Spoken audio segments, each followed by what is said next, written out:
André, perto do palco, Bora lá. pra mostrar que aqui a música não para um minuto no dia. Vem cá, vem, bora. Vem pegar esse carona com a gente hoje a pé, comigo e com o André. Ó aqui, ó. Bora aqui, venha, no palco, ó. Ô, banda, A banda aqui, tocando, nesse momento. é Chico de Almeida, que tá aí em cima do palco.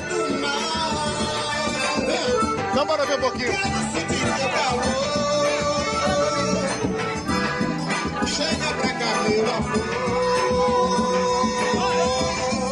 Como que eu devo é só pensar em você. Eu já não sei. Olha aqui, André Silva, a música aqui não para um minuto, né? Não para, é Chico de Almeida que tá no palco agora, é forrozeiro tradicional aqui da região, mas olha, são mais de 80 atrações, o São João inteiro aqui de Cruz, 6 dias de São João.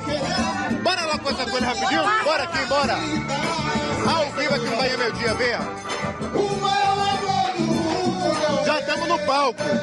Já estamos no palco, ao vivo aqui no Bahia Meio Dia, para perguntar como é que tá o seu São João esse ano. Me conte aí.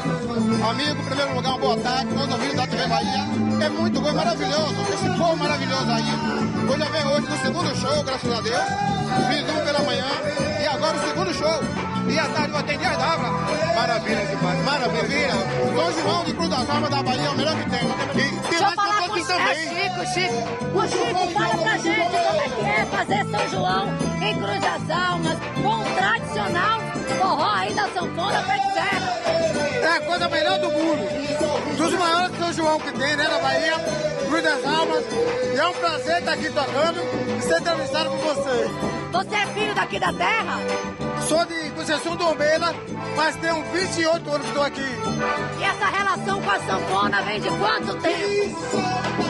Desde 90 eu tornei profissional, desde 90. Desde 90. Que maravilha, coisa boa demais. Bora ouvir um pouquinho, você tá em casa, aumenta o som. Tamo em Cruz, ao vivo, no Bahia Meio Dia Especial. Quero sentir teu calor. Bora chamar agora Matheus Macena ao vivo lá em Pojuca. Bora, Matheus tá na região metropolitana, né? Lá em Pojuca, exatamente. Ô Macena, boa tarde, como é que tá o clima por aí, hein?